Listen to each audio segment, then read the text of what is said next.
I, Barack Hussein Obama, do solemnly swear. Moments after he was sworn in as the nation's 44th president, Barack Obama unveiled his foreign policy vision.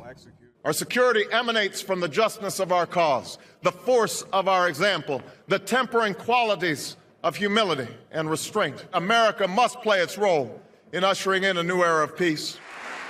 9 months later, the Nobel Committee awarded him the Peace Prize, not for his accomplishments, but for what he intended to do on the world stage. And now, as Mr. Obama prepares to leave the White House, some security experts are questioning his foreign policy accomplishments and the consequences of his actions. Supporters of the president's policy say he's leaving behind a more peaceful world, and eventually the Middle East will be a safer place. But his critics here on Capitol Hill say nothing could be further from the truth. He's created a big mess for the next president. Fred Fleitz is a former CIA analyst. He received a prize for a naive worldview that we know in 2016 has been an utter failure. During his first inaugural address, the president said he'd take steps to end America's wars. We will begin to responsibly leave Iraq to its people and forge a hard-earned peace in Afghanistan. But despite that promise, peace didn't come to Afghanistan. The president wanted to withdraw all U.S. forces by late 2014. But instead, a resurgent Taliban wreaked havoc on the country. So Obama had to reverse course. Today, more than 8,000 Americans still remain there. In Iraq, the president withdrew all American troops by the end of 2011, despite being warned repeatedly by top government officials and military advisors, including his own Secretary of Defense, Leon Panetta, about the potential consequences. But Democratic vice presidential candidate Tim Kaine says the president had no choice. Iraq didn't want our troops to stay, and they wouldn't give us the protection for our troops. But Panetta has written in his book that although an agreement was difficult, it could have been done.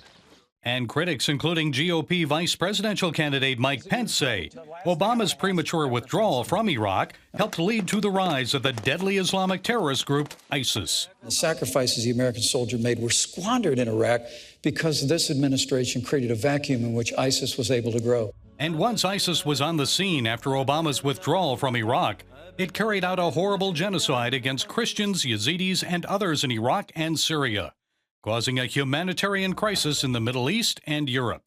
You don't walk away from a war when the other team is bringing it to you. That is, I've heard this president say he wants to get out of these wars, but when they bring it to you, you have no choice but to lead and to protect the American people. Congressman Mike Pompeo is a member of the House Intelligence Committee. He told us that al-Qaeda was on the run. He has since told us that the ISIS was the JV. This administration has consistently refused to take seriously the threat. Not only abroad, but here at home, say Pompeo and others. When Omar Mateen murdered 49 Americans in Orlando earlier this year, President Obama refused to call it an act of Islamic terror. There's no magic to the phrase radical Islam. It's a political talking point. It's not a strategy. When we have a president who will not admit that we are at war with radical Islam, who won't even use the term, when we portray this threat as some threat from an isolated terrorist group and not a global ideology at war with modern society and Western civilization, we're never going to beat it. In Syria, critics say feckless U.S. support of moderate rebel groups caused al-Qaeda, al-Nusra, and the Islamic State to grow in power and influence. President Obama said he would draw a red line in the sand if Syrian President Assad used chemical weapons against his own people. Assad turned over 1,300 tons of the weapons, but later used a chemical weapon, chlorine gas, against the rebels. Obama took no military action. As a result, Russian President Vladimir Putin stepped up his country's involvement, sending aircraft and troops to help Assad. Republican vice presidential candidate Mike Pence says weak American leadership in the Middle East led to Russia's return to the region. There's an old proverb that says the Russian bear never dies, it just hibernates. That bear came out of hibernation 7 years after the Obama administration promised a reset of relations with Russia.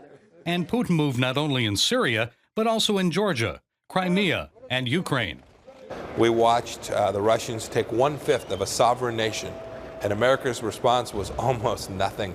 That tells Vladimir Putin he has a green light, and you've seen him use that power.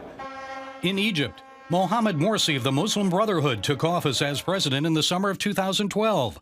But within months, he had issued a decree that basically gave him unlimited powers. His opponents called it an Islamic coup. Egyptians took to the streets in protest. President Obama demanded the Egyptian army restore Morsi and the Brotherhood to power. Some Egyptians claimed Brotherhood agents and sympathizers in the U.S. government influenced policy. Mohammed El Biari served on the president's Department of Homeland Security Advisory Council. El Biari had praised a Muslim Brotherhood leader and spoke at a 2004 event honoring Iran's Ayatollah Khomeini. And the president of the Islamic Society of North America, a group with suspected ties to the Muslim Brotherhood, advised President Obama on immigration and counterterrorism policy. It is a good deal. Barack Obama would likely say his greatest foreign policy achievement was the nuclear deal with Iran. But many critics say the administration only accomplished the deal by keeping key parts of it secret. In the fall of 2016, we have a nuclear deal that can only be described as an enormous fraud. The only way this deal got through is because the details of it were concealed from Congress. Congressman Pompeo exposed several secret side deals in the agreement. This president struck a secret deal with the Ayatollah that's really between him and the Ayatollah. It's not even signed by either party. And that will almost always end in a way that does not serve the American people's interests. In the recent vice presidential debate, Tim Kaine said the Iran deal eliminated Iran's nuclear weapons program. President Bill Clinton's CIA director, James Woolsey, disagrees. I think it's worse than worthless. I think it may well be the worst international agreement the United States has ever signed.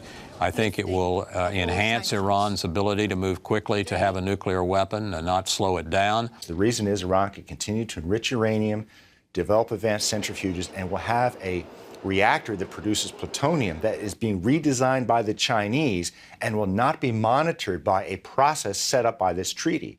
Woolsey is concerned about the cash payments the Obama administration delivered to Iran the same day American prisoners were released in Tehran, ultimately amounting to $150 billion. We are turning over tens of billions of dollars to them, saying that we're getting away from sanctions. In part, it seems it's more likely that what that is a bribery, essentially, to the Iranians to release some of our people they have grabbed. Pompeo and others believe the money provided by the U.S. may be used by Iran to spread terrorism and further develop its nuclear weapons program. Congratulations, Mr. President. So nearly 8 years after his swearing in, America's Nobel Peace Prize winning president has fallen short of his goal of ushering in a new era of peace, with many analysts warning that the world is now a more dangerous place than when he entered the White House. The president thought when he came to office, his magnificence and his aura would solve all the world's problems. The fact is, these enemies of the United States hate us regardless of who's in the White House. They hate our way of life, they hate our country, and they didn't change the way they thought because Barack Obama became president. And they're likely to pose greater danger for the world and the next American president. Gary Lane, CBN News, Washington.